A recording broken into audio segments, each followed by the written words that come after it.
Students, just check no if on the YouTube it is working. Yes, ma'am, it is.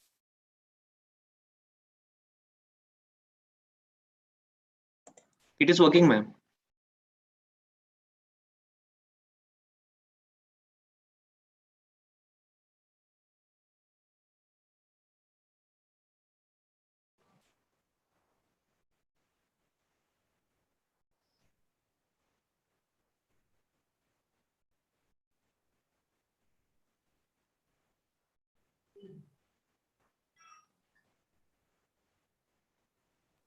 Okay, Roselle, we will begin at around 4 o'clock. That's fine.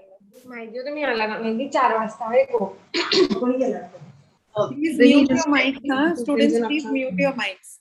When you just checking, please tell me whether I am sufficiently audible. Yes, you are audible, very well audible. All right, thank you. And Blith, you just put the link, you know, okay. Whose mic is on?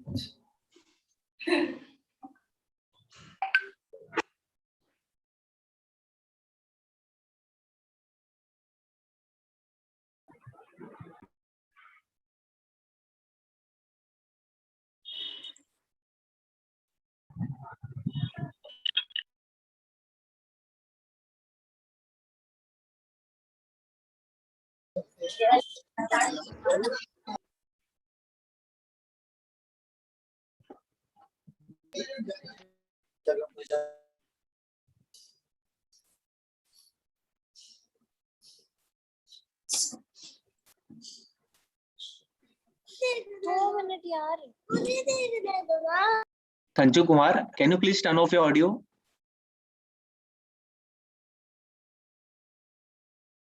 Clarissa Di Mello, can you please mute yourself?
Jignasha Bham and Sindhu Damodaran, can you please mute yourself?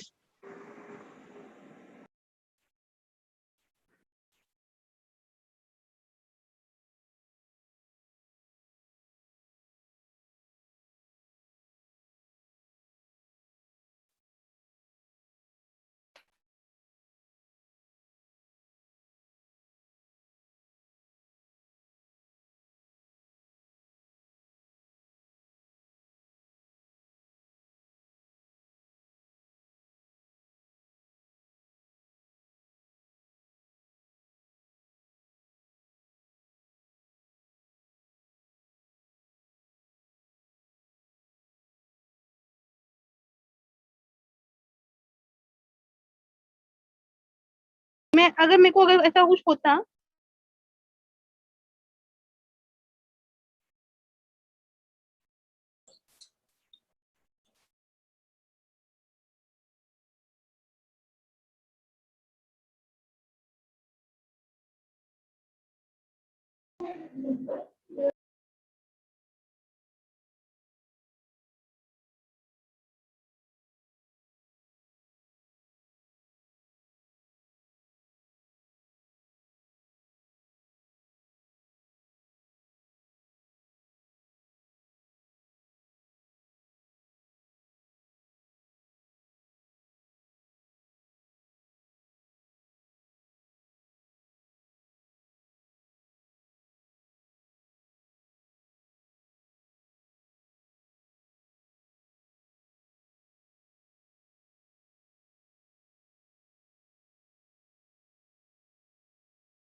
Please stop admitting Numil and Ulissa.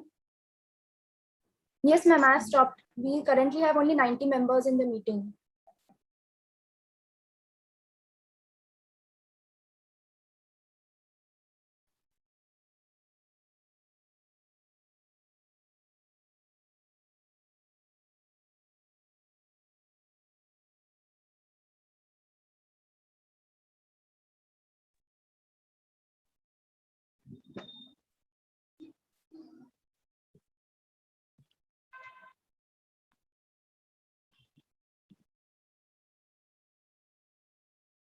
Ma'am, 5 minutes are there, then we'll begin.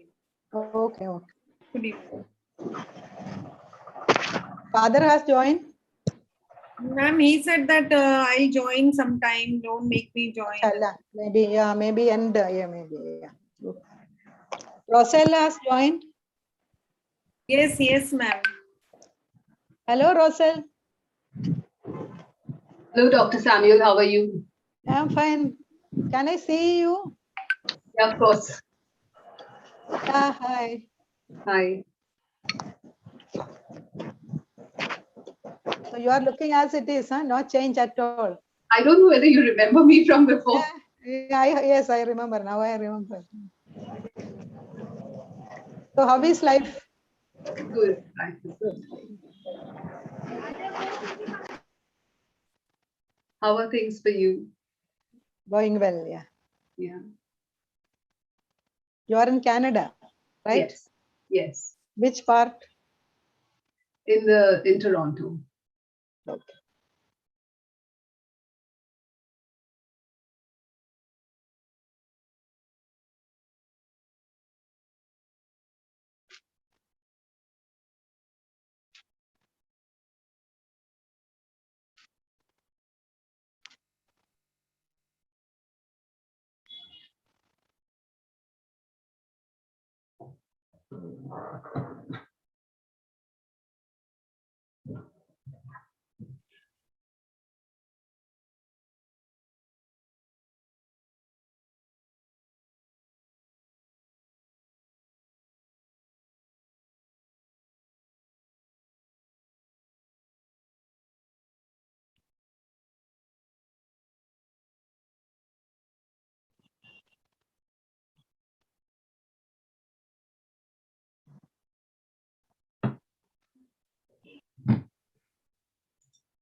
So, ma'am, we will start. It's 4 Yeah, o'clock. yes, yeah.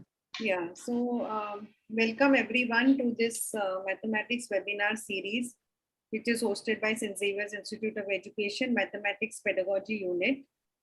So, as we have done last year, we have been giving this service to all the mathematics teachers, and we've got very good feedback on saying that their teaching learning processes have improved, their perception towards mathematics has improved, and that motivates us to carry this on further. As a component of this mathematics webinar, we will also be conducting small researches. The research findings will be shared in the webinar, and you will be able to take benefit of those research findings for your teaching learning purpose. Now, we all have, some of you have been our subscribers for our YouTube channel. We have a YouTube channel, and we put up all the videos of the webinars in our YouTube channel. We also encourage you to make your own videos. It could be a short video, 1 or 2 minutes.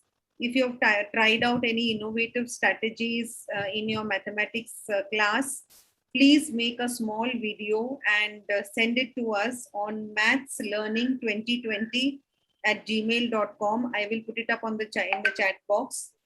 You can send me that video, and we can upload it on our mathematics channel.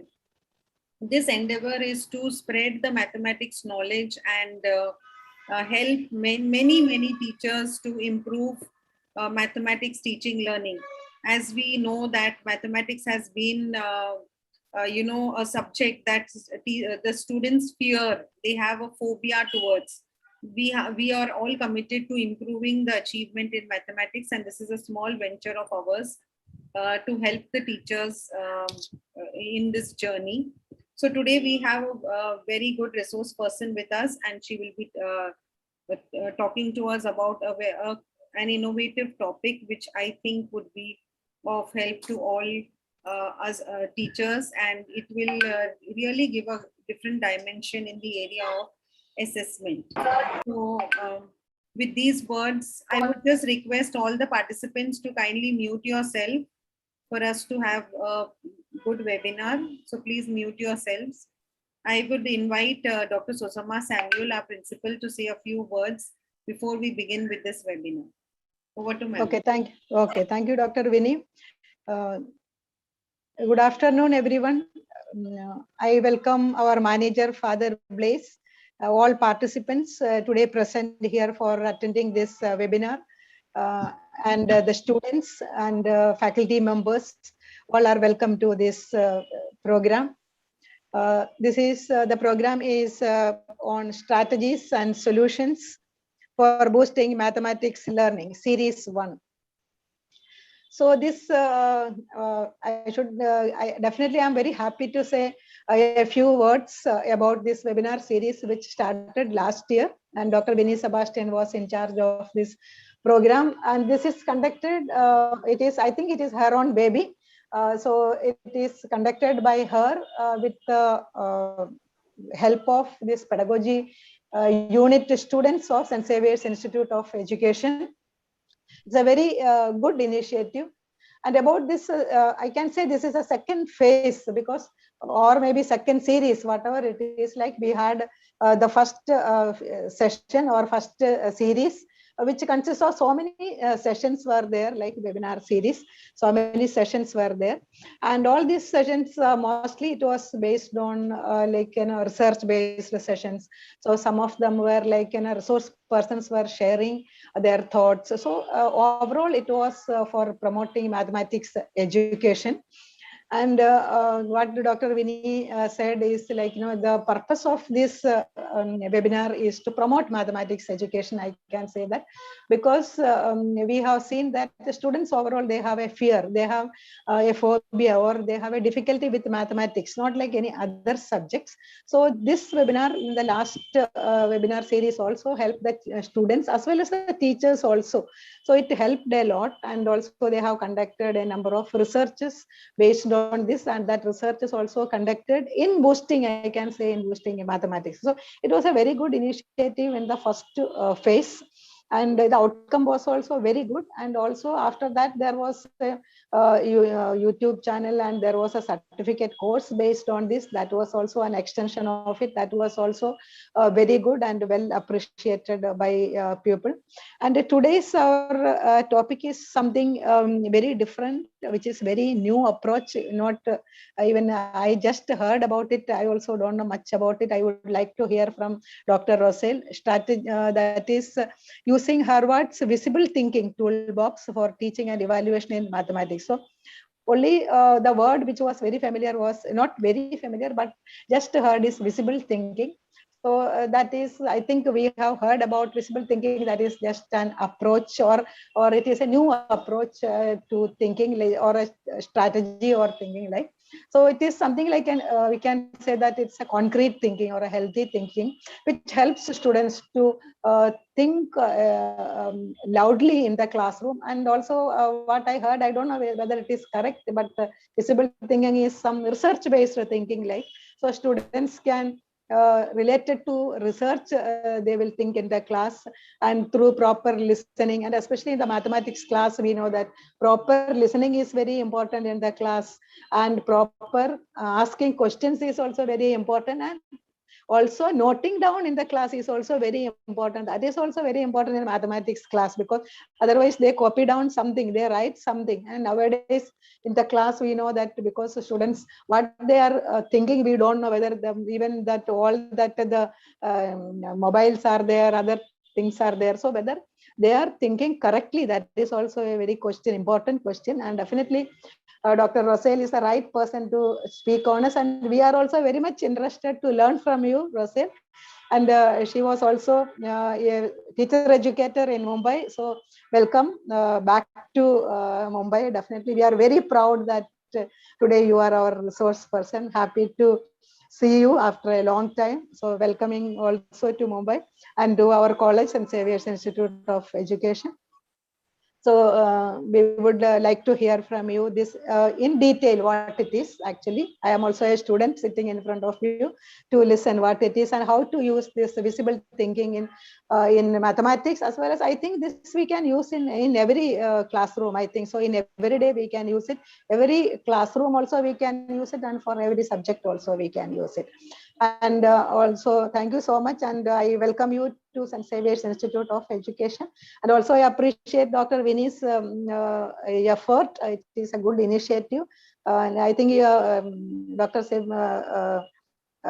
Roselle is a friend of Dr. Vinny, I think so. So it is her second initiative effort. I can say that the first part she completed well. Second also is completed well. This is the third, I can say that. So we are starting with this webinar. So appreciation to her also for conducting this and taking pain to it. So once again, I welcome all the participants, all the students, and also our students from the class, and also our expert to this session. Over to you. Thank you, Dr. Samuel, and thank you, Dr. Sebastian, for organizing this. I'm not the expert. I'm going to just share. Roselle, just a minute. I'll just introduce you formally. Okay. We have Nilsima here, our student, who is going to introduce Dr. Roselle for us. And yes, the first introduction is that she is our friend, and we have worked together. We have been together. So thank you very much for joining us today for this webinar. Over to Nilsima to introduce Dr. Roselle. Yes, ma'am. Good afternoon, everyone. It gives me great privilege to introduce our guest speaker, Dr. Rosal De Souza. Ma'am began her career as a secondary school teacher in Mumbai. She then transitioned to become a teacher educator, a researcher, and an action research and evaluation specialist. Much of her professional practice of ma'am has focused on finding the answer to the question like, what makes the education experience engaging for young children and adults? How do school works towards total quality? What makes an education institution a learning organization? Incremental improvement, system thinking, and lifelong learning have been the guidepost for her personal growth as a teacher. Roselle ma'am completed a PhD from University of Mumbai, India. The title of her thesis was development of a training module to enhance the management competency of secondary school teacher in pursuance of total quality. She also completed her MBA in Operation and Decision Science from NMIMS University, India. Ma'am is now based in Canada and guides IBDP Maths program at an independent school in Canada. She is also a MYP coordinator for IB program at her school. She is an IBDP Maths examiner too. She has a certificate in adult education from University of Toronto and is presently working towards an IBDP certification from University of Toronto. Roselle ma'am enjoys teaching maths to the students of grade 11 and 12. She works to promote positive education experience for her students through a focus on research-based approach to teaching, learning, and evaluation. Ma'am thinks that students must find the learning experience rewarding, exciting, and challenging.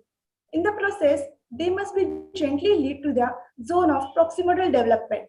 Ma'am also enjoy conducting workshops and training programs for teachers on different aspects of pedagogy and action research. Today, we are honored to have you, ma'am, and on behalf of Mathematics Club of St. Xavier's Institution of Education, I welcome you, ma'am. Thank you, Nilima and Nilsima. Thank you very much. Ma'am. So thanks again to Dr. Samuel, Dr. Sebastian, and everyone for inviting me to share my stories with you. I'm not going to offer you any technical expertise on how to teach math. I'm just going to share with you stories from my practice, my experiments with my students, and perhaps lead you to a way of thinking. And that is what the objective of my presentation today will be. All right, can I share my screen? Yes, Dr. Roselle. You can just call me Roselle, no problem. Roselle, just want to inform you, we have a manager, Father Blaise De Souza, and we have Dr. Veena Deshmukh on YouTube. She couldn't join on the, so she said she's on the YouTube, okay, watching your lecture. So I must say good afternoon to everyone again, and a special good afternoon to Dr. Deshmukh, because she's my guide, and a lot of my thinking today would reflect what I learned from her. And good afternoon to Father Blaise too. Can I share the screen? Yes, No? yes, sure. Good afternoon to you, Roselle. Good afternoon, Father. Thank you for the opportunity that I have to share what I'm doing here with St. Xavier's. Thank you. All right, so you can see my screen.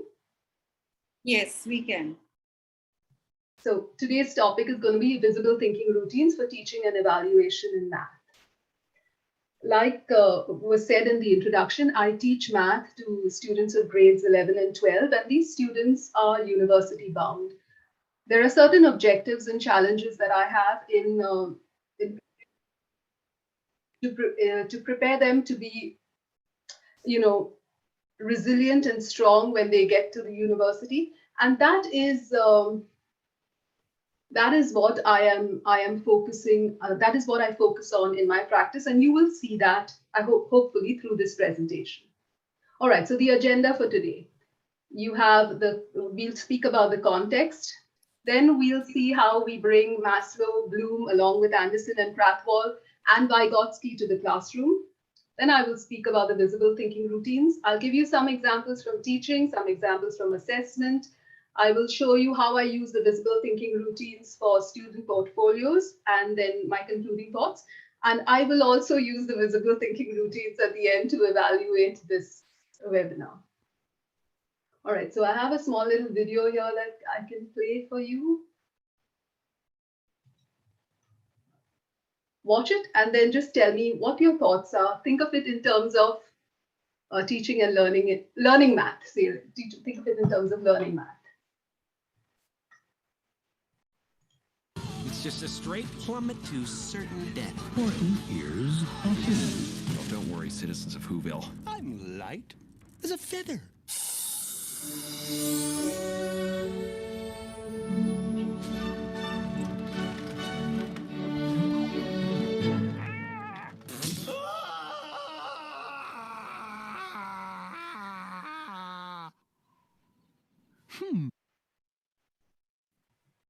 Okay, what are your thoughts in terms of learning math?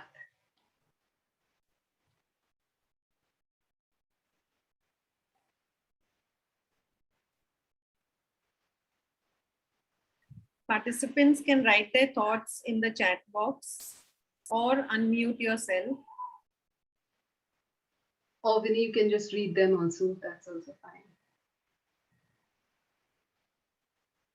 It seems difficult at first.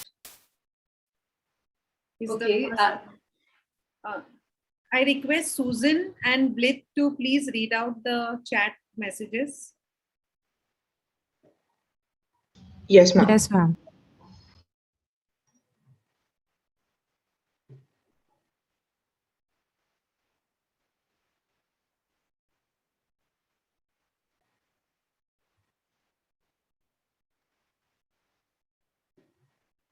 Ma'am, to share my own answer, I think it feels easy at first. We get halfway there and it becomes difficult. But if we believe it, then maybe we can go through with it, I think. Yeah, okay. If you believe, maybe so. When he believed that he was light as a feather, he was able to cross that. But then he knew again he was going to fall. And something saved him. What was that? A support from the other side, maybe. The tree stumps there, or something like that. And that's the role that the teacher plays. You see, math is always can be quite intimidating. I would, if I were to recall my own experiences of learning math, I found that sometimes it was really difficult to learn math. But it was when I found that my teacher cared about me and knew where I was going, or provided something to hold me and protect me, or scaffold me, which would be the right word in this case, I was able to do better in math. So I'm going to get you to, participate in a small activity now.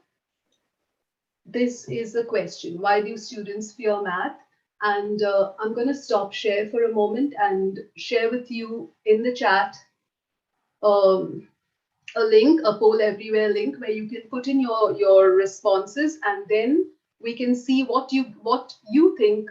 Everybody knows why students fear math, but let's see what the participants today think about that.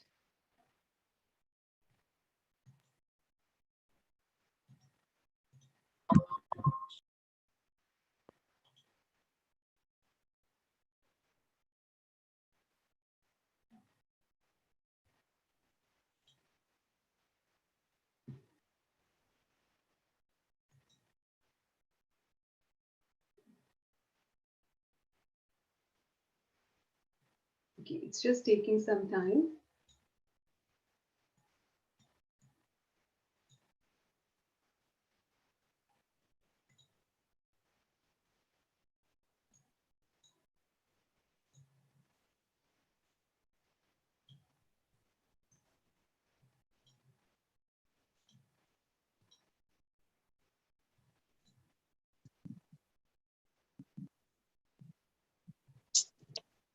certificate attend பண்ண வேண்டியது சாமி.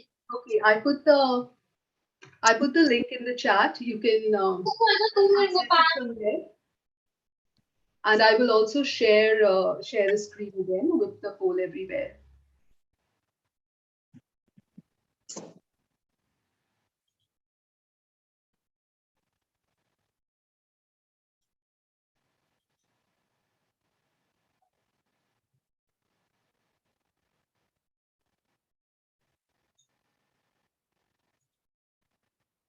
Can you see the poll everywhere screen? Yes, we can see.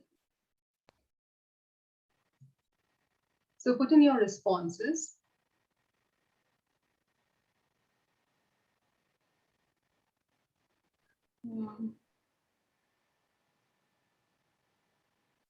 Where is the link? Have you put it in the chat? I put it in the chat.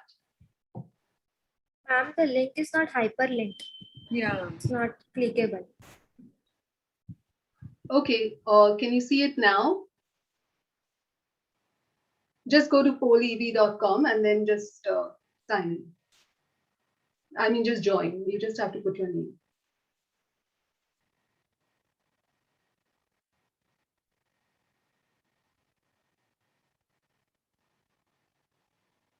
Okay, I got one response. So students fear math because it's abstract.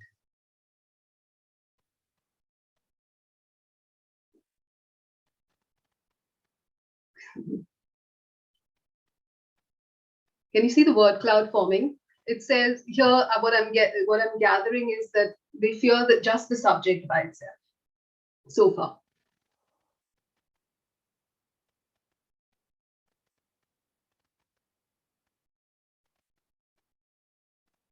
Okay, so what you're saying over here is that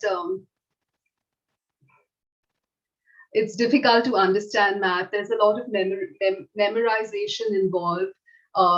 You know, maybe sometimes the appropriate methods are not used. It's confusing, it's abstract, all these things. Okay, let's go to another question then. All right, let's go to the next question.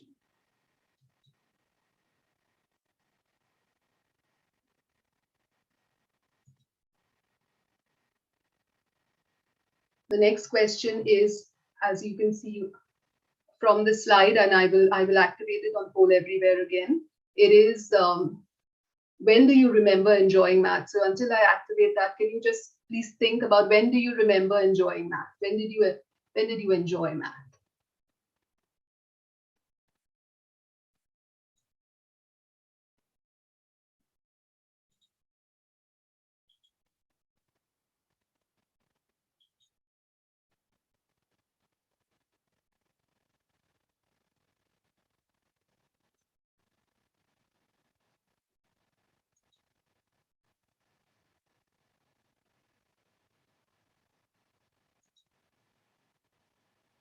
Okay, you can, I'm going to share the screen again and you can put in your responses.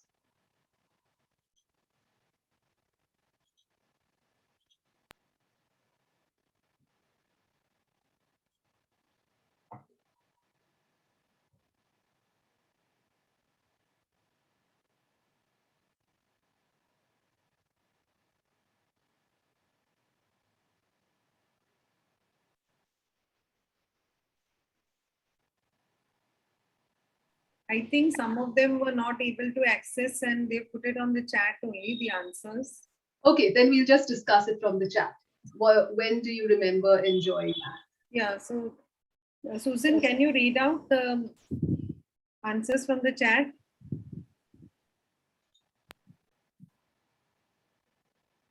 Can you see my slides just now? Yes, I can see. So they have written here, students find it difficult to understand and relate. Geometry I enjoyed as a student. And when we know this concept and tricks to solve, we enjoy. Then if there are hands-on activities which makes math more interesting, it is true we enjoy math whenever we solve the problem and see the beauty of math.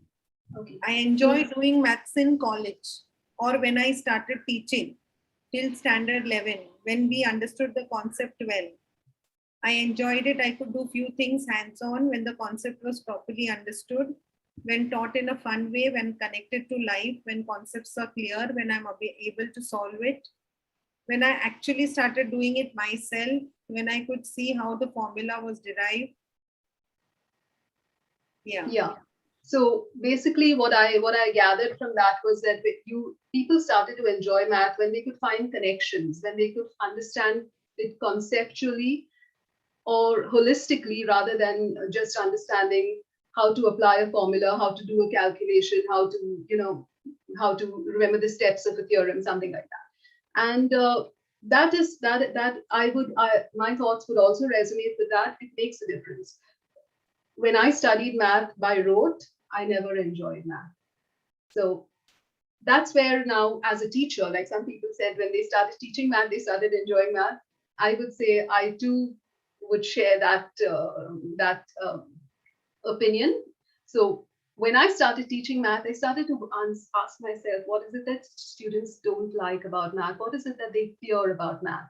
And having done all of my education, so to speak, in India, I have been part of the system where there's a lot of emphasis on achievement, on marks, on the competition and the rote learning and the drill and practice and all these kind of things. And that was how I learned math. But when I came here, I realized that there has to be something more to it. And so, drawing from my experience as a teacher educator, the learning that I had over the years, etc., I thought, why don't I bring Bloom, Maslow, and Vygotsky into my classroom? Now, this is something that you're all very familiar with, but I'm going to show you how practically this translates into the teaching learning of math in my classroom. So I'm just going to speak of Maslow's needs hierarchy just from the perspective of learning math. So we have, at the lowest rung, we have the physiological needs, where students have to just basically survive the math. Then there are the safety needs, where you have to have emotional well-being. You have to have safe spaces for learning. Like I remember in one of my practice lessons, I went to a school and I told the children, we always have this thing, the same routine way of people answering in the student participation is how many students can raise their hands. And students are often scared to raise their hand because they fear, what if the answer is wrong? They could be everyone laughing at them. So those safety needs have to be taken care of. There must be that emotional well-being, a safe space for learning. Then you have the love and belonging needs. So again, there is that, Anne of Green Gables would say, there should be kindred spirits in the classroom. Then there are the esteem needs, and there should be respect and acknowledgement from the teacher for the student at all times. And self-confidence and independence will then grow in the student. So this is a two-way street. The teacher shows respect and acknowledgement to the student, and then there's the growth of the nurturing of self-confidence and independence in the child. And the self-actualization needs. Once the esteem needs are met, then the student can actually discover his or her potential, can refine their talents, develop their skills. Now we look at Bloom's taxonomy. If we look at Bloom's taxonomy, we move from remembering. So I put the knowledge dimension on one side and I put the cognitive process on the other. So we move generally from factual to remember, then conceptual, which means understand, the ability to understand and apply, then procedural, where you try to analyze, and then the metacognitive, where you evaluate and create. Now, my goal through the visible thinking routines is to reach that stage of the metacognitive, where there is evaluation and creation. And all this will not happen without Vygotsky's influence or Vygotsky's direction, where he says all learning takes place within social settings. So there is social constructivism. The teacher must provide the scaffolding, like you saw in the video that we played on from 40 years ago. There was that scaffolding there that took care of the student. Then the teacher is the more knowledgeable other, and the teacher, through incremental improvement, will get the student to their zone of proximal development. Now, when we think of the teacher as the more knowledgeable other, as a teacher, you must go into your classroom with an asset-based approach. What is the meaning of an asset-based approach? You have to know that children are bringing something with them. You build on that. So these 6 points, if you can keep in mind, so social cultural structures impact individual experiences and opportunities. In Canada, we have a blend of different ethnicities, people and students of different abilities. So what we look for in our education system or in our teaching practice is equity, not equality. And you can see the difference in that picture that I've put up there, where everybody has a fair chance of success. Then you must have high expectations for your students at all times, be affirming to them at all times. I grew up with teachers who instilled fear in me. Perhaps in my initial days as a teacher, I might have been the same way too, but things are different now. You have to have an affirmative stance at all times. Then see yourself as a change agent working towards equity. Understand that learners construct their own knowledge. Design and build instruction based on students' prior knowledge. So stretch their thinking and learning. That's where that incremental improvement and the movement to the zone of proximal development comes in. And you must have a deep knowledge of your students, how they learn best. So there is no one size fits all. Okay, so I'm going to talk now about how the assessment process in our school, or in my school particularly, traverses the cognitive process domain. So we have here, so what you can see over here is how marks are broken down. So you have, if the total weightage for the course is 100%, 70% of the marks are for ongoing learning tasks through the term. And the 30% is for the final summative assessment, which is maybe 15% is a written exam and 15% is the independent study project or a culminating project, which is where I have focused more on the use of the visible thinking routines. And in math, when we do questions, the questions are based on these 4 categories. So you have knowledge, you have inquiry and thinking, communication, and application. So knowledge is, do you have factual knowledge? Can you use a formula, apply the formula? That's where your rote learning comes in. That's where the drill and mastery comes in. Then inquiry and thinking. Can you think critically and creatively? Communication, can you communicate meaning through how you write, through visuals, through graphs, whatever. And application is, can you make connections and transfer your learning skills to a new setting? So a typical math exam would have questions from all these categories, and you can see the weightage for inquiry and application is more than knowledge and communication. So inquiry and application is weighted at 30%, and knowledge and communication is weighted at 20%. So this is what a typical math test would look like. And you can see here, there are the different categories. So there's knowledge, thinking, communication, application, questions in each category. And you can see, and of course, the marks will be put in accordingly. But when entering them into the report card, they will be multiplied by the weightage. So knowledge, whatever you get in knowledge will be multiplied by 0.2, thinking by 0.3, like that. And that's how the marks are calculated. Now, this is where you would, if you look at Bloom's taxonomy, the conceptual, understand, apply, procedural, all these components are kind of taken care of in the math test. But if you want to go to the metacognitive, where you want to evaluate and create, that's where I thought the visible thinking routines would come in handy. And for that, the students will have to do a math project generally. And one of the things that students can do, have to be provided with when you give them the task overview, is you have to give them a detailed rubric. So a rubric will have the exact descriptors of what you are looking for in their project work. And in that rubric, you will have to tell them exactly what are the marks that they can hope to achieve based on how much they have completed. So the rubric then becomes a formative support to them while they are working, and then a summative evaluation tool for you while you are evaluating. And there is also that, what shall I say, you can also speak to the students, and it also gives you the evidence to justify why a student has got the marks that they have got. Rubrics are important, and they have to be very, very precise.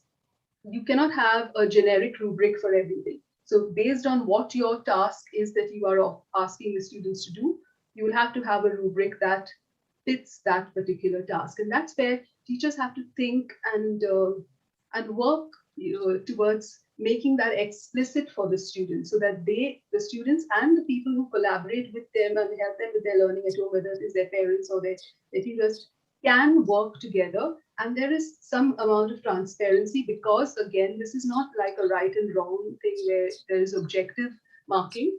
There is an element of subjectivity, but there is also an element of transparency and accountability. So if you see this rubric here, I'm not asking, I don't expect you to read it. This is just a small snapshot of it, but here you have 5 criterion that are being evaluated. So there's presentation, math, communication, personal engagement, reflection, and the use of math. These 5 criteria are the IB criteria. In my school, what we do is we offer a dual curriculum. So we have the provincial curriculum as well as the IB. And both have to be taught concurrently. So what I have done is I have merged the expectations of the ministry or the provincial expectations with the IB. And that's how I have created these categories and sections where each level of, so you see here in presentation, you have achievement level 0 if there's no aim, no title stated, etc. And maybe rubrics is a whole different thing by itself. And as you work on it, you get better at it. The focus today is not rubrics, but I'm just telling you that a rubric is essential if you are moving towards that goal of getting students to evaluate or create some project of their own. All right, so now that's where the visible thinking routines come in. And I would like to now share a small video with you from Project Zero on the visible thinking routines.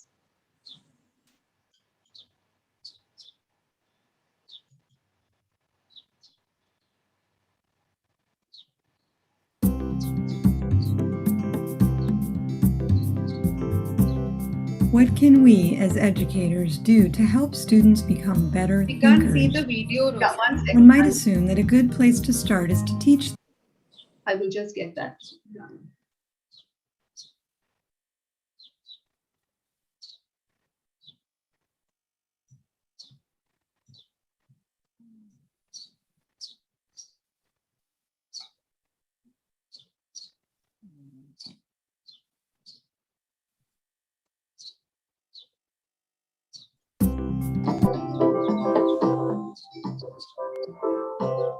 What can we as educators to help students become better?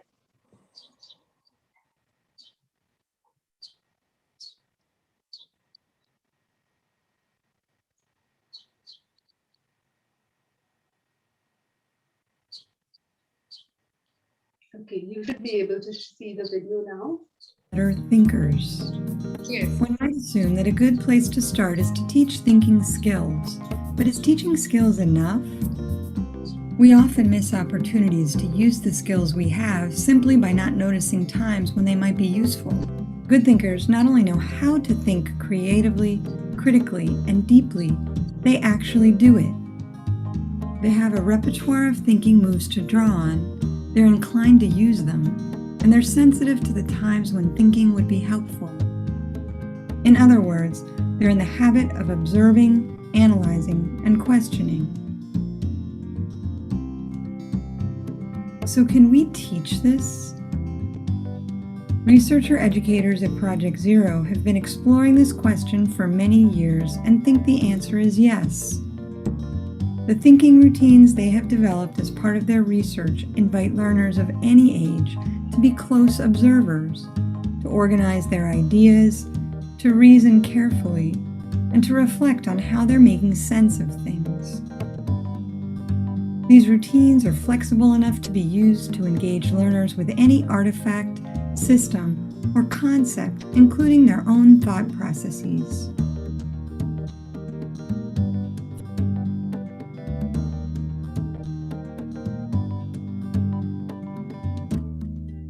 Thinking routines are simple structures, for example, a set of questions or a short sequence of steps that can be used alone or with a group. They are designed to be easy to remember, practical, and to invite a broad range of thinking moves. They are well suited to leverage the power of collaborative thinking and transfer easily to any context.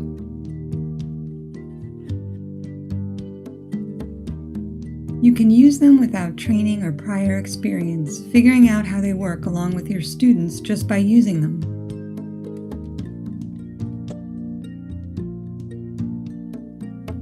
Thinking routines help students go beyond the superficial, inviting them to dig deeper by making the complex accessible. Through practice, learners become sensitive to opportunities to use their thinking moves in the wild, helping them to develop habits of mind that will sustain their curiosity inside and outside the classroom. Given the broad range of thinking routines available, it might be tempting to try out as many routines as possible. But this approach can turn them into mere strategies, subverting a core aspect of their design that they get used over and over again. Choosing one core thinking routine, for instance, see, think, wonder, and trying it out in as many contexts as possible is more likely to reveal the ways thinking routines can support individuals in developing habits of thinking and groups in developing a culture of thinking together. Once you and your students get comfortable with the idea of using a routine for structuring your thinking, it's easier to branch out and find routines that fit well with the kind of thinking you'd like to invite. For instance, asking deep questions, making connections, coming up with explanations, challenging those explanations, and exploring alternative perspectives.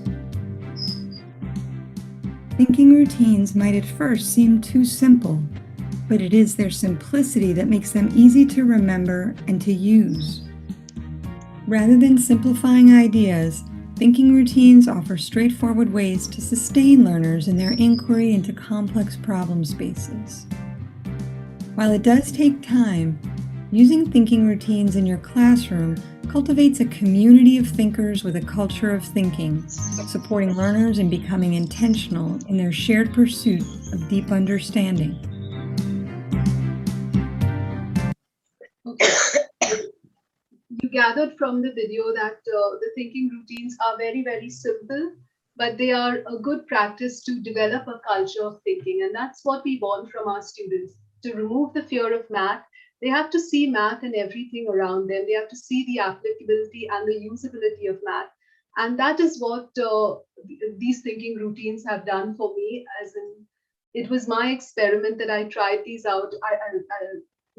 I'm doing a course in IDBP certification from the University of Toronto, and they use thinking routines in all our evaluations. So I thought, why can't I use these in my classroom with my teaching of math? And that is what I tried to do. So this is where you can gather the thinking routines. If you go to this site,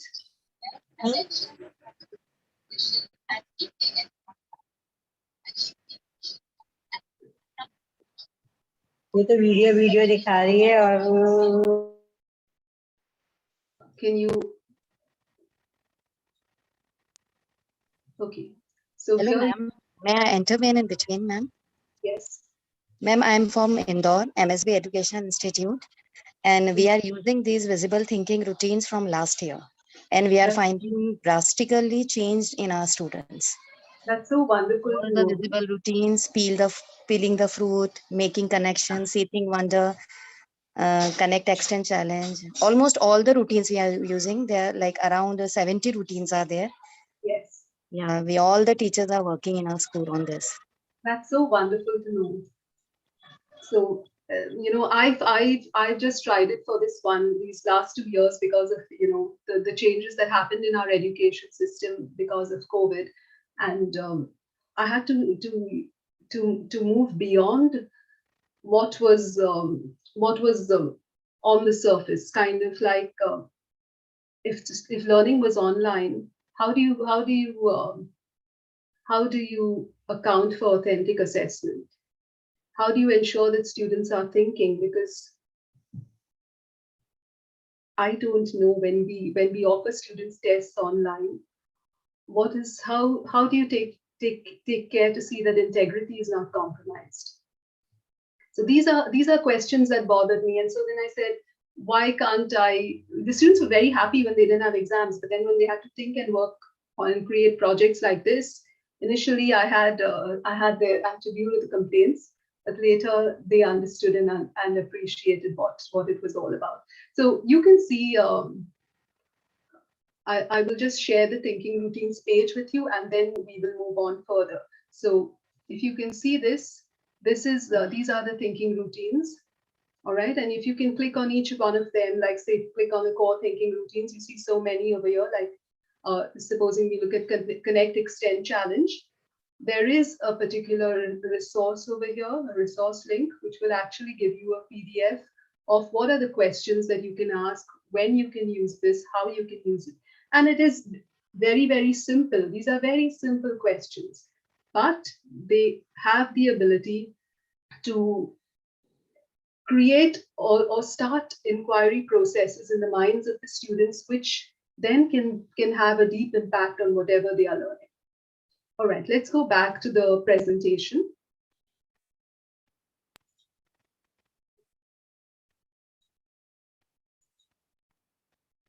Okay, so let's try one where we have using visible thinking routines for teaching. And here we have the see, think, wonder.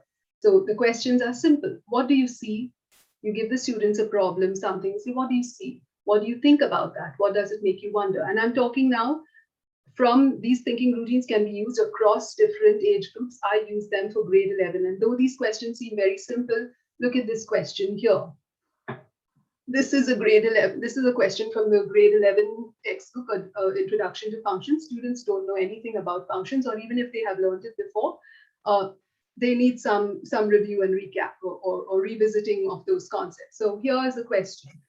Ang has recorded the heights and shoe sizes of students in his class. What can you draw from this data? So what do you see? What do you think? What do you wonder? Perhaps you can just ask children to just write down, what do they see from this data? What are they thinking? What are you wondering? I would have started a Jamboard and got you to interactively post your answers there. But just in the interest of time, we will skip that. But you can see over here, there are certain thoughts that will come to your mind. What do you see? Anybody wants to say? What do you see?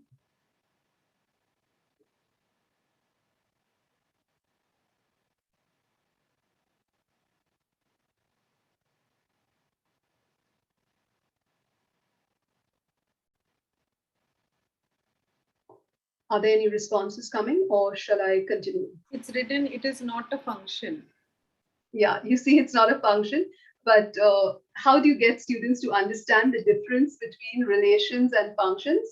And that's where the see, think, and wonder comes in. Like if you see a higher shoe size means a taller person, but that's not always the case.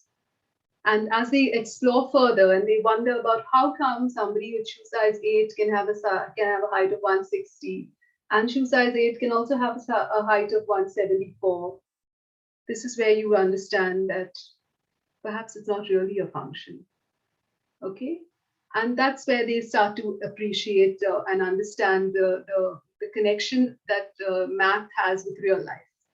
Okay, now this is what I really enjoyed last year. This was using visible thinking routines for assessment. Like I said, the students didn't have exams and they were very happy.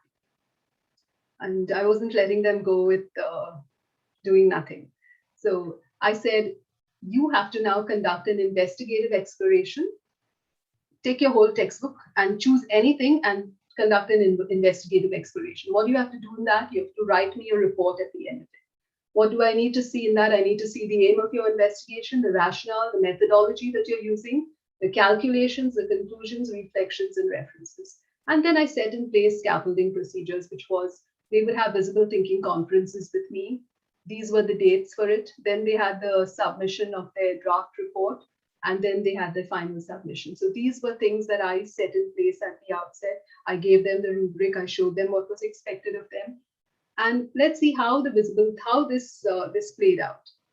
So just to begin with, we started before they could actually start on their journey. And remember, I gave them marks for everything. So even when they came to the visible thinking conferences, there were marks for the way they engaged in the conference. So the visible, and that was explained in the rubric. Now, the visible thinking routines for assessment. So at the outset, they had this, we tried to think, puzzle, explore. So they have already chosen something. What do you think you would, so the questions here were, what do you think you know about the topic you have chosen for your exploration? What questions or puzzles do you have?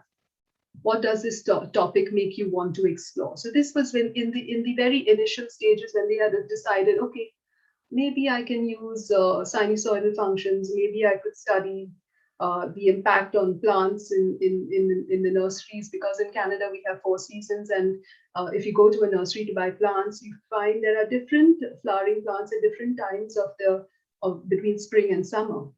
So does sinusoidal functions have something to do with that? And they perhaps came with these questions. So this was the initial meeting. Then I had the visible thinking conferences with them as they worked on their projects. So I've just put 2 posters over here of the visible thinking conference 1 and visible thinking conference 3. And here you see the visible thinking conference that I had with them was Connect, Extend, Challenge. So how is your investigative exploration connected to something you know about? What new ideas or impressions have extended your thinking in new directions? And what is challenging or confusing? What do you wonder about? And this is where when they come in with their challenges, or their doubts, that's where the teacher comes in to provide the direction that they need. And here there was the Visible Thinking Conference 3, and you can see the sentence prompts are, I used to think, now I think. And you see this picture over here? There's this one guy, he's painting what he can see, and he can only see the bars.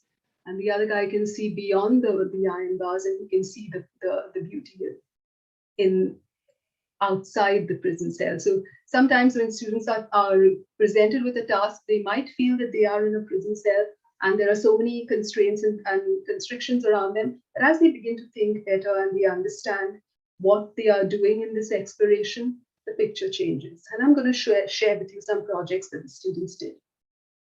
So this is one particular project where a student wanted to mathematically model the population growth in her city. So she went into Statistics Canada and gathered data on the population. I cannot share the whole project, so I've just put pictures of certain aspects of the projects. And here are her answers to the Visible Thinking Conference. The first one was Connect. So Connect, Extend, Challenge. She says, how is your investigative exploration connected to something you know about? I was initially going to do something related to biology and organisms, but I decided to redirect my focus towards population growth, as I recently heard a news story about Canada accepting more immigrants. While immigrants are good for the economy and the country, I wanted to see how it would impact my city, which is already facing consequences due to overpopulation. So you see, she's already making a connection. She's trying to fit her knowledge of math into the world that she lives in. And then that makes it engaging, that makes it interesting. She sees some responsibility in her learning. Then Extend. What new ideas or impressions have extended? She says, I'm excited to see if I can model the growth of population and see if the growth is sustainable. I also want to see how I can use logarithmic and exponential functions I learned in class for modeling. So now the math is coming in. And the challenge. What is the challenge? My biggest challenge is I'm not entirely sure what equations or rules to use accurately to do my investigation. I'm not even sure if my investigation is feasible, but hopefully it should be within the scope of the math. And then at the end, when she had almost completed a Visible Thinking Conference, says, I used to think, and now I think, I was always worried that I was going to struggle with the math part and this exploration would be too difficult. Now I think I actually enjoyed the math because it was like solving a puzzle. It helped me to learn a lot more. It wasn't as difficult as I initially thought it would be, but it did take me a while to understand how to go about it. This is another example. This is a student who said she wants to explore how math can be used in forensic science.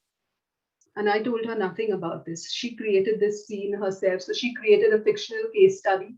This is a picture from her report. So she's written over here, on November 11th, the victim, a 17-year-old Swiss female, was seen by multiple witnesses to be enjoying her 17th birthday party at her house. And what she's tried to do is she's tried to create a case study where she's using logarithms and Newton's laws of cooling to explain, to kind of suggest who could have been the murderer based on the time at which they were last seen with the victim and the temperature change in the body. So she used some physics, she used some math, but it was entire, and she also used her interest in crime documentaries, etc., to bring that into her project. And this was what she wrote about in her Visible Thinking Conference. My investigative exploration is connected to various aspects of my knowledge. The topic of my exploration also relates to my passion for watching investigations and crime documentaries. Some new ideas, I will extend my thinking and add complexity to the papers, including some understanding of physics. I think this type of explanation will tie math and its application with regards to the topic and make the paper flow better. What is challenging is putting on the shoes of a scientist. That will help me with these investigations. I think communicating the relation between my topic problem and the math while making sure all of the requirements are met is a challenge. And what did she say at the end? I'm just going to read the last paragraph. She says, I thought that the concepts in maths had very specific, few real applications in the real world. such as logarithmic and exponential functions exclusively being applied to population growth. Though I knew there were other applications of these mathematical concepts, my approach would usually include only the more popular or common applications. However, writing this paper has taught me to accommodate unconventional applications of this mathematical topic while dealing with them. So this student really surprised me. She surpassed the expectations I had for her, and perhaps she surpassed the expectations for herself too. This was another example of student work. This student tried to, what she tried to do was, she used, my hypothesis is to infer the what equipment, so she's trying to investigate a case where a child went missing in an amusement park. And she's going to use radian measures and the angles to calculate the amount of time the child spent on each ride in the park, and then use some kind of math technique to find out when the child might have gone missing. So I appreciated the thought processes of these students, the directions in which they challenged themselves, the reports that they drew out at the end of it were fascinating. Like this particular student whose project I showed you just now, this student was an international student. This student did not have proficiency in language, but there is still that ability to communicate, to write up a report, and to present something that they initially thought was, maybe they came from a culture where it was all about just learning math by knowing the formula, being able to apply the formula, to solve a sum correctly. But here it was something more, and she was able to do it. Okay, so another thing in Canada is that we have to focus on growing success, which means students' marks must not be affected by something that, that one particular day things just didn't go well and you didn't do well. That should not be a reflection of what you are.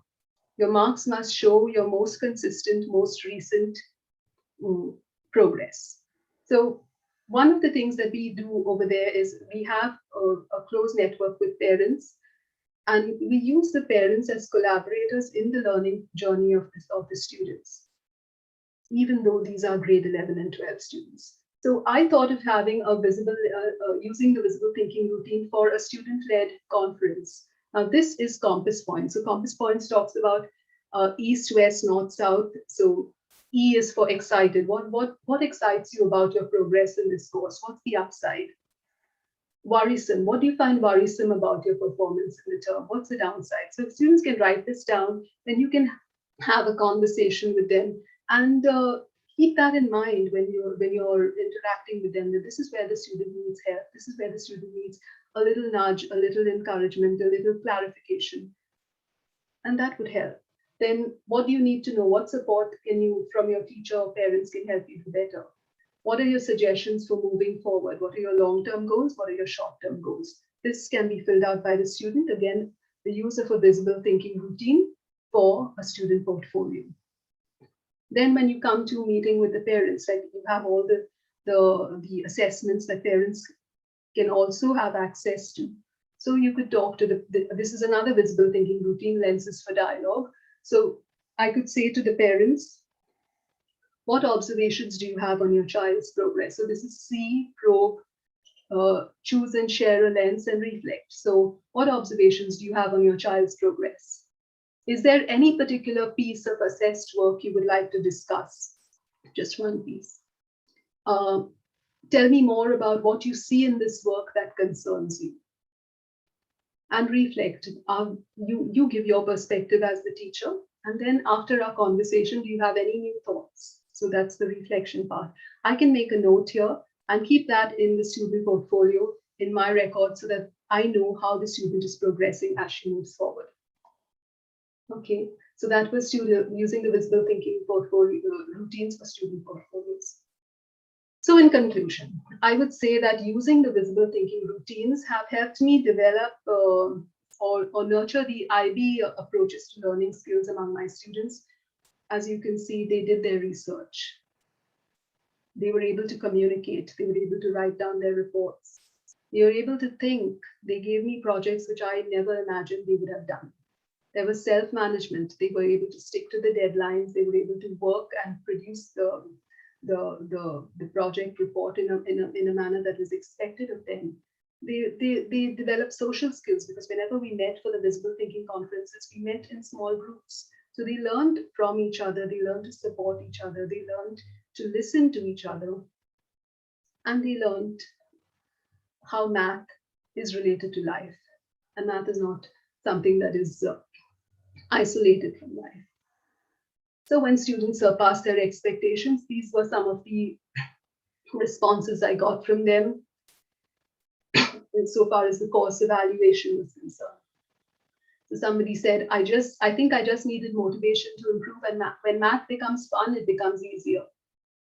Another student said, thanks for a precarious year, and he put his name there, that's why his name is here. This was a fun and rather nice course. I learned a lot. Thank you for the enjoyable 2 years. And another student said, overall, I did enjoy this course and it was wonderful. So basically what you see here is when students begin to enjoy, they begin to learn. And that was perhaps how the visible thinking routines helped me. Okay, any questions?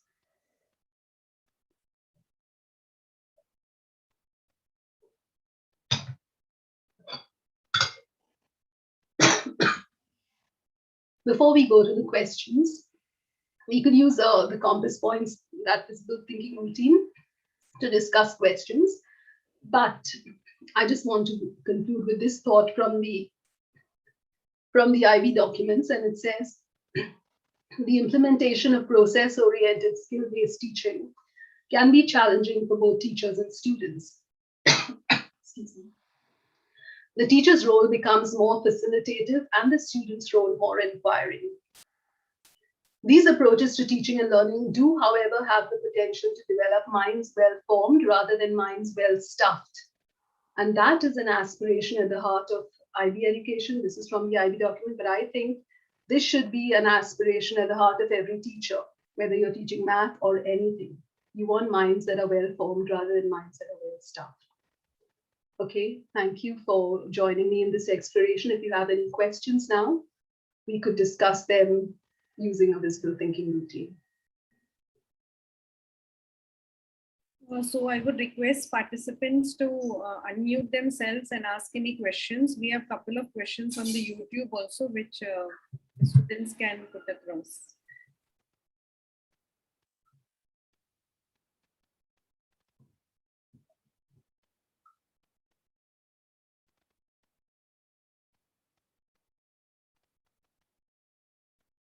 I'll read one of the questions from YouTube. The question is, ma'am, could you please show us how to use the website more effectively? Which website?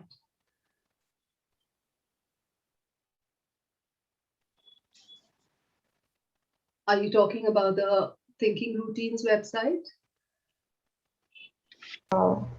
Please reply in the YouTube comments, whoever has asked the question.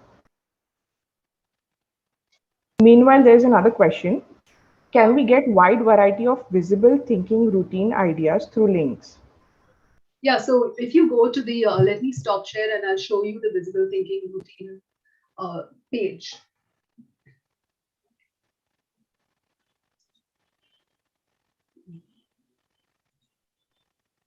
Okay, can you see this, see this page that I'm sharing with you? It says Connect, Extend, Challenge. Can you see that?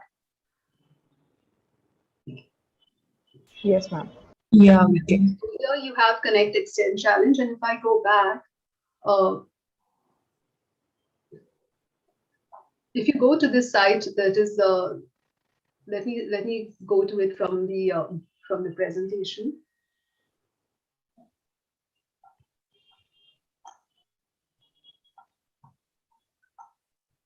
Okay.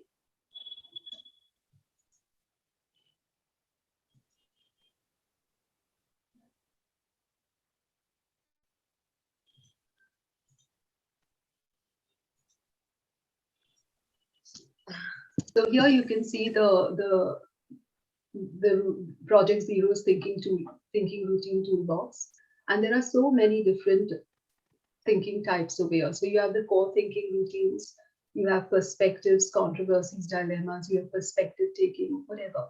So supposing you click on core thinking routines, and these are so many over here. So let's say, supposing I said I used see, think, wonder. So I'll click on this. And when you click on this, you come to here where you see resource links, click here, and you have a PDF that you can download for free. And it shows you it says, what is the purpose? What kind of thinking does this routine encourage? This routine encourages students to make careful observations and thoughtful interpretations. It helps stimulate curiosity and sets the stage for inquiry. When and where can I use it? So there is a kind of like a note on how you can use this. Sometimes you must challenge yourself and try and use it in a different way. Like when I used it for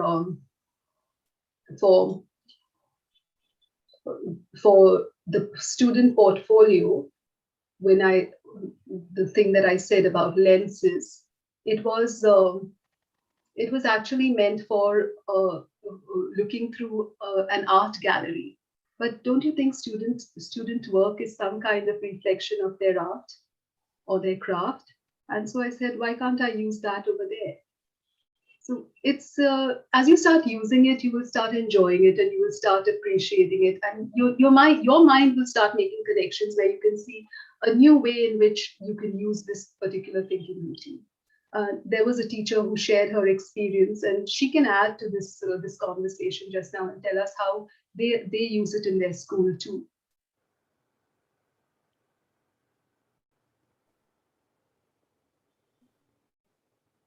The important thing is that we have to move away from just the objective kind of, or just the routine way of assessing students.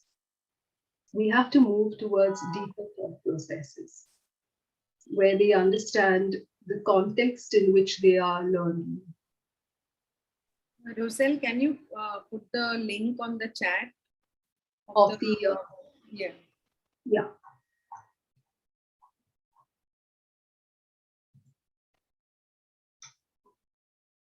Can I read the next question? Yeah. The question is, what is the teacher-student ratio in Canada? That could differ. It depends on, I know where this question is heading. The next thing will be, we have bigger class sizes in India, so how do we work that out? Honestly,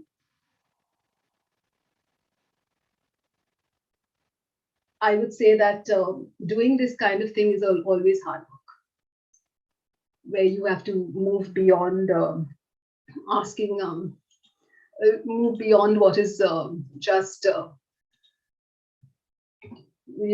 normal paper pencil test.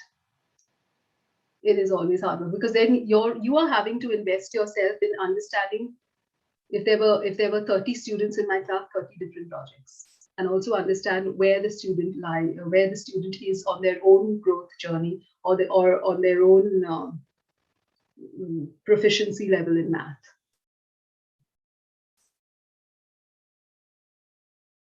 The next question is, how is competency-based education in India different from Canadian one? I don't understand these buzz terms of competency-based education. What do you mean by competency-based education?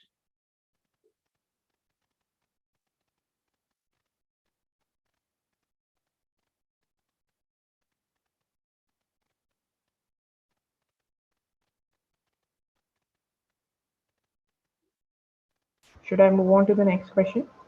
If anybody knows what is your understanding of competency, applying it to day-to-day life, so what is different then? We're trying to do the same thing. Ma'am, I guess it is the the skills we use to teach. Yeah, but what is different? We were doing the same thing. We only the language is different. That's it. But the goal is almost the same.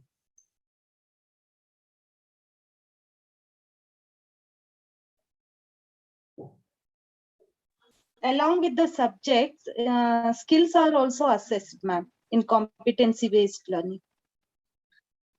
Didn't you see math skills on display over here in the projects that they presented? Yes, ma'am. Numeracy skill, computational errors, logical problem solving. Correct. So it's just that you don't put those categorical names. You look at it from a holistic perspective, but the ultimate goal is really the same.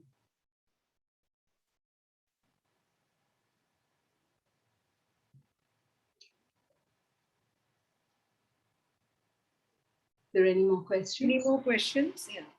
Yes. How can we use thinking routine in our lessons? Or is it only for project purpose? You can use thinking routines in anything. Like that's why I said, to evaluate the webinar, let's use a thinking routine. So what excited you about this webinar? What was worrisome for you?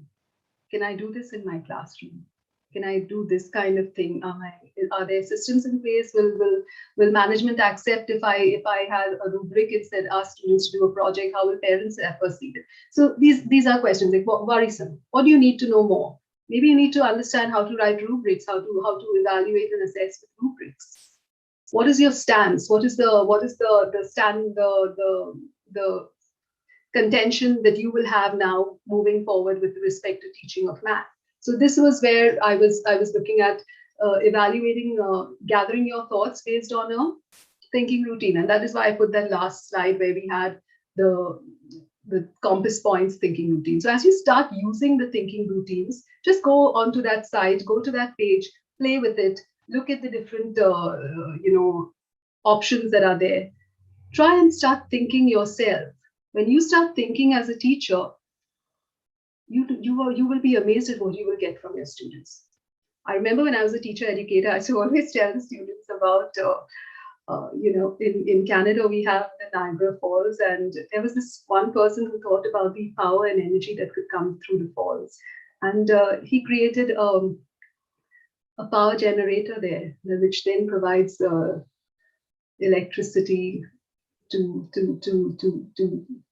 so many parts of the region. Think of the energy and think of what you're dealing with as teachers. What do you have in your classroom? You have more than the Niagara Falls, the minds of the students. If you can be able to tap even into a little of that, you would be doing a great service to yourself.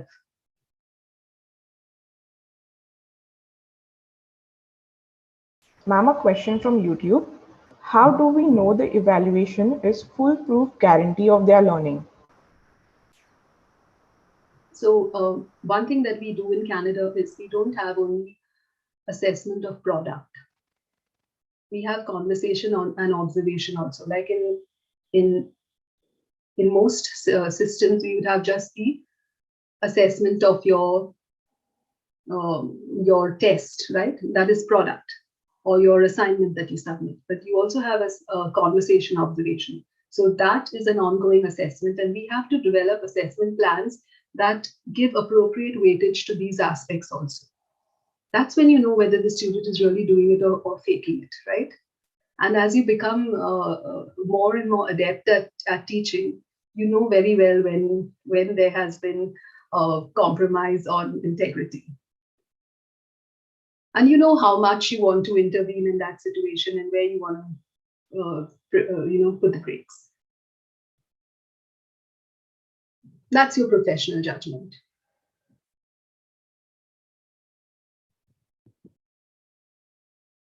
I'm coming back to the previous question about the websites, about how to use them effectively. The website you shared in your PPT. Mm-hmm. Yeah. So I did say that you go into the website, click on any of the routines and think about how this routine could be applied to something that I want to, that I'm doing. You know, don't only think about it in terms of math. Think about it in terms of a task that you're doing at home. How can I use this particular thinking routine? And when you're able to use that thinking routine, you start thinking. When you start thinking, you transfer that skill to your classroom. You transfer that skill to your students. that, a deep concern for me is that we should have teachers who can think independently, and think creatively, think critically, in terms of bettering things, the situation that you are in, not in terms of finding what's wrong with the system. You have the system as it is, you improve on that. That's where the incremental improvement and what should I say, zone of proximal development. You get yourself to your zone of proximal development, and it will show great returns in your students. Yeah, teaching math is teaching thinking, of course. One more question. Can it be applied to students in lower classes? Yes, that it's so effective with students in lower classes. You see some of those thinking routines are very, very effective with students in lower classes. Like say, we took that See, Think, Wonder. You will have students especially in lower classes, like I remember this quote by Mark Twain. I think he said, "I was born brilliant, education ruined me." Children in lower classes ask you more intelligent questions because they have not been conditioned by the system. So getting them to think at that age is wonderful.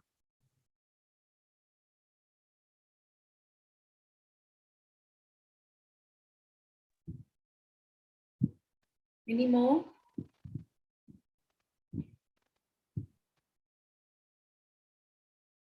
Susan, any more questions?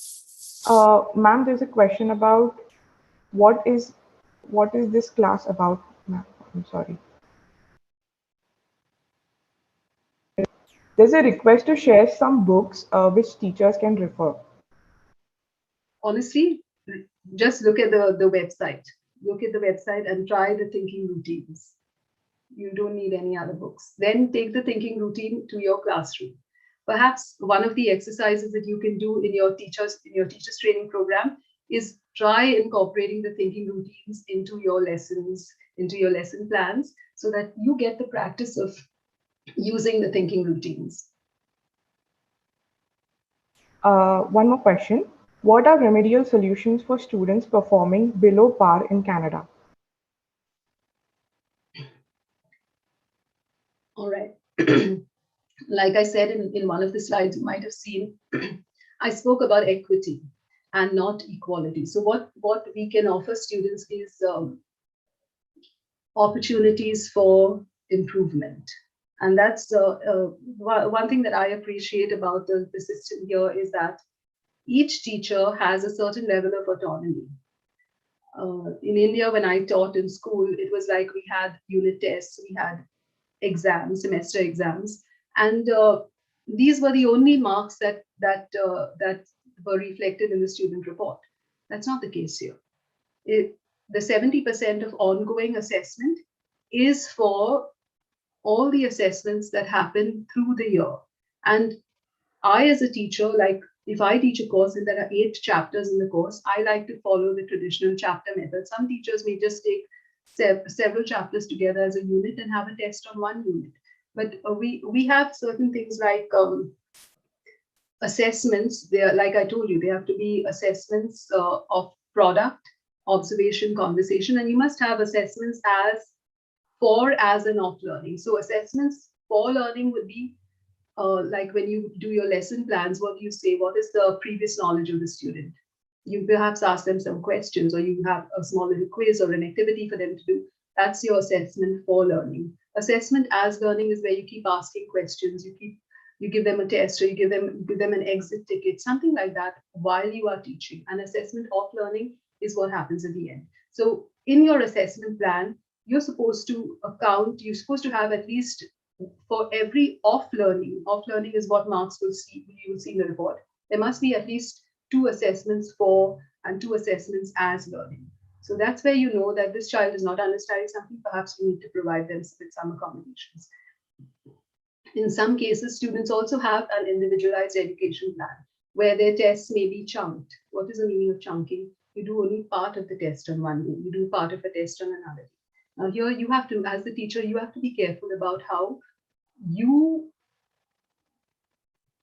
take care that there is a certain level of integrity maintained in the test that you're offering them.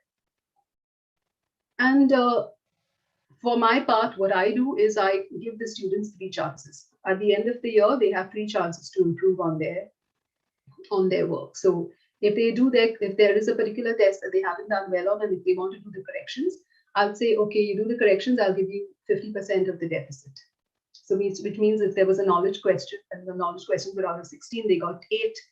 They did it again and they got all correct, I'll give them only 50% of the deficit, which means 4 marks more. And sometimes I would just give them an opportunity to do the thinking and application questions again, but give them different questions, because those categories of questions are weighted higher. Or I would give them an opportunity to take one retest in the whole course, where then the marks are what they get. So because they know that they have these opportunities for improvement along the way, and you are a teacher who wants to know how much they know, not how much they don't know, it helps them, and they want to live up to your expectations. They want to live up to the faith that you repose on them. Somebody asked whether do students select their own case study? Yes, in this case, they selected their own case study.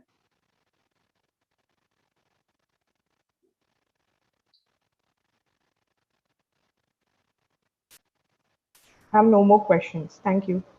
All right, thank you.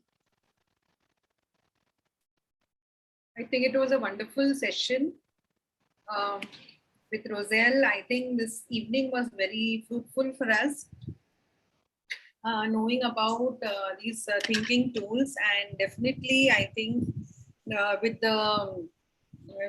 your session, we are motivated enough to implement this, at least look at it and try to understand it also further. So I would really thank you. And we have our manager here. Father, would you like to say something? We can't hear you. You're muted.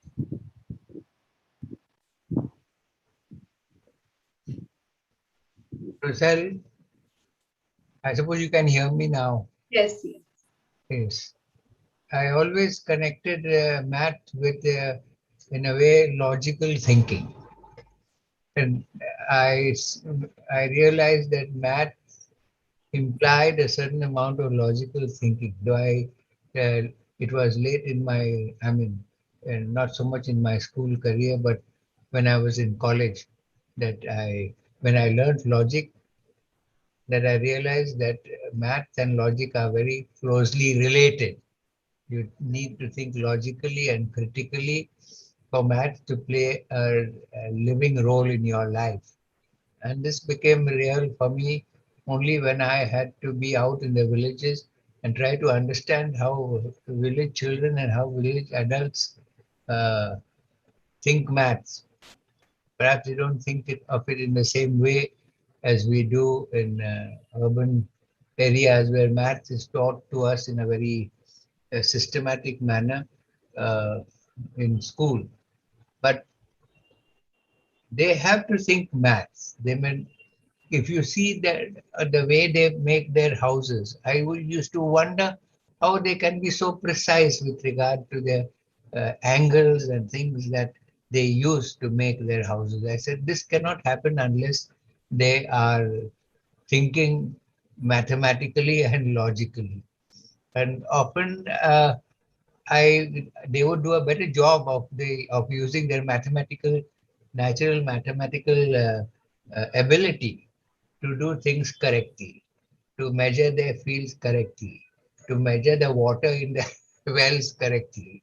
So I used to wonder, these people have not gone to school, and perhaps their mathematical thinking is not as sophisticated as it is when you enter school.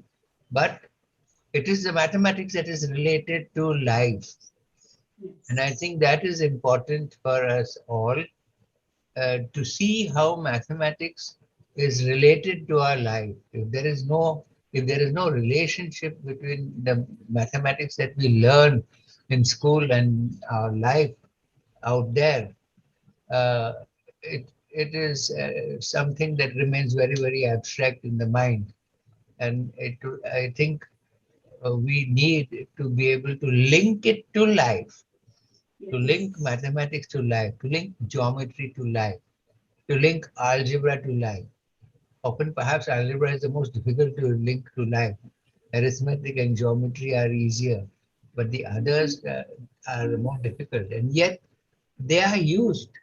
They are used by people in their processes of calculation and their processes of uh, measuring things and all.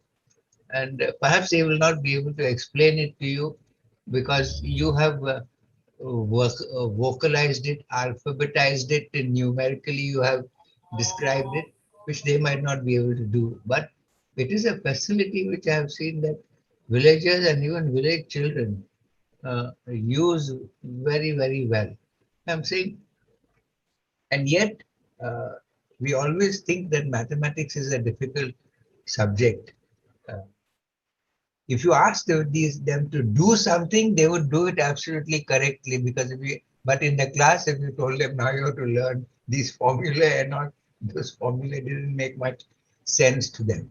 So my concern more is how do I link mathematics with life so that it becomes something relevant to the lives of students, to the lives of people? That is the question. And often I thought you have to discover, while you may know the basics of mathematics, you have to discover the methodology that will relate and vibrate with people out there so that they say, I understand it. I know what it is. This is what I have done, but I didn't know how to describe it. No? Okay. Yeah. So that's what I think is essential for us, to relate it to life, to relate it to logical thinking. Yeah. And that was an endeavor that I sought to work towards. Like when the students had to develop their projects, I did not tell them you develop a project in this particular area or that particular area. I said go into your world and see where you can see math around you. Like I told you, one particular student, he calculated the hours of daylight and how that impacts plants in a particular season. And he used sinusoidal functions there. So now you're using geometry, you're using trigonometry, and you're understanding that even the business of running a nursery uses trigonometry, uses math. And that's when they begin to appreciate and enjoy what they are doing. And then he decided, okay, these are the plants I'm going to get for my garden now. And that became a kind of like a fun activity out of the math project. Yeah. So I was amazed at what the students gave me. One particular student, she did a study on the well-being of students during the lockdown. So she created her own questionnaire. She circulated it among her peers, and she used statistics to present a report on what were the concerns and difficulties and challenges of the students during the lockdown. So that was amazing. Nice. Yeah. One of the areas in which I saw people develop an innate relationship was in the watershed work that I was involved in the rural areas. Watershed work implies a lot of exactitude with regard to slope, with regard to terracing. And they develop a sense of exactly what the slope has to be, what the terracing has to be, what the bunds have to be, where the gully plug should come. So I think the more we relate it to life, the more living it becomes. The more valuable it becomes, and the more enjoyable it becomes, and students can that fear of math then goes away because you know that you're living math. It's not something that is isolated from what you do. Another thing that we do in Canada is we don't like. I remember in India we had to learn formula by heart. Here students are allowed a cheat sheet. If you need to know the formula, it's all there, and if you need to use a calculator, it's there. So that's not where you're using your intelligence. Your intelligence comes where you're being able to apply what you have learned. Okay, thank you. Thank you, sir.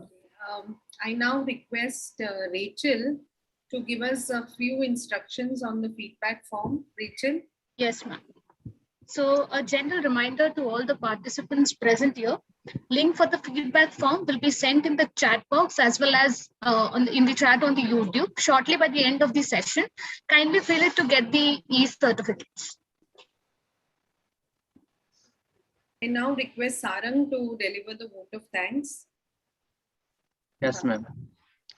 So, good evening to one and all.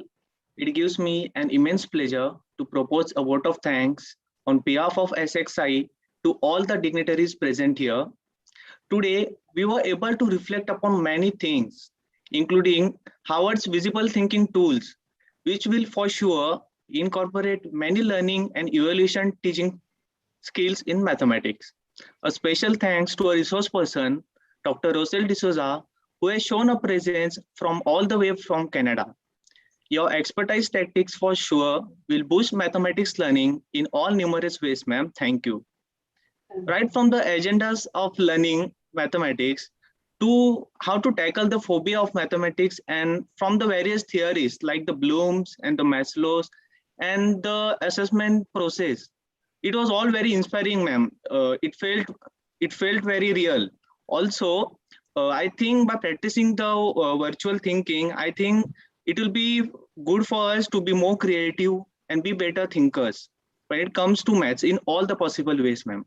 Also, thank you, ma'am, once again for your precious time and all the sharing with your vast knowledge with us. Now, I would like to thank our manager, Father Blaise De Souza, for sharing your unique ideas and experience toward mathematics. Also, I would like to thank our principal, Sosama Samuel, for sharing your inspiring insights on visible thinking.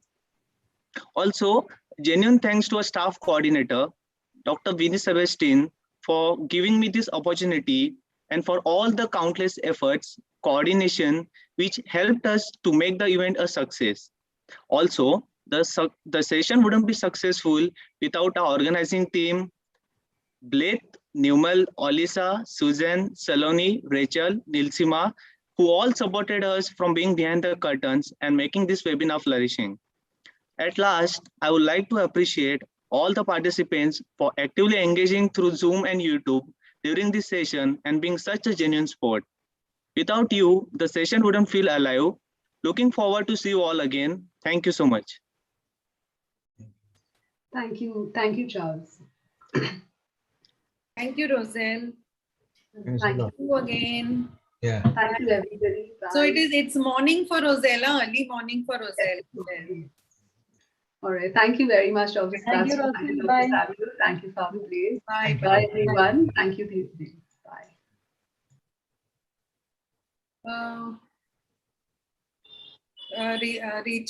Rachel, are you there? Yes, ma'am, I'm there. I'm not able to. I'm putting it on the YouTube, but it is not getting a hyperlink. Ma'am, should I put it? Put. Yes, ma'am. Okay.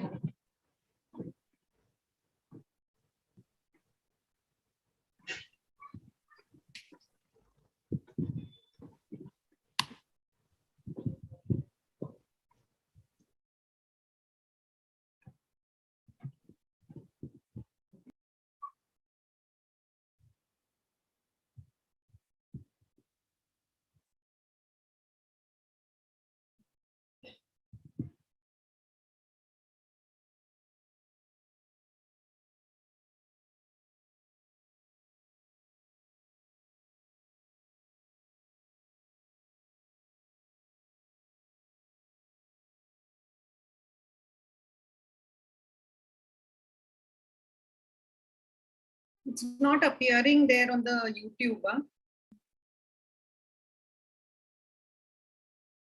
Ma'am, if it is not getting hyperlinked, we can put it on WhatsApp, no? Yeah. Put it then. Yes, Blith, you put it. Okay, ma'am, I'll do that.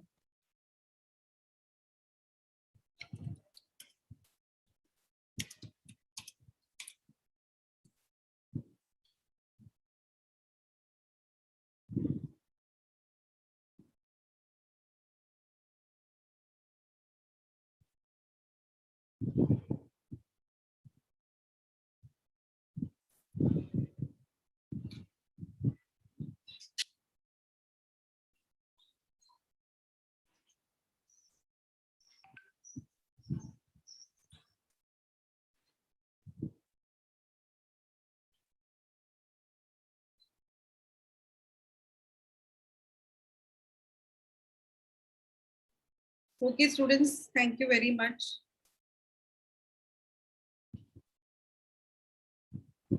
Thank you, ma'am. Thank you so much. Bye. Ma'am, shall we Thank leave? you, ma'am. Bye. Yes, yes. Thank you, Okay, ma'am. ma'am. Thank you, ma'am. Thank you, ma'am. Thank you. Thank you, ma'am. Thank you. It was a very nice session. Thank you, ma'am. Thank you. Thank you, ma'am.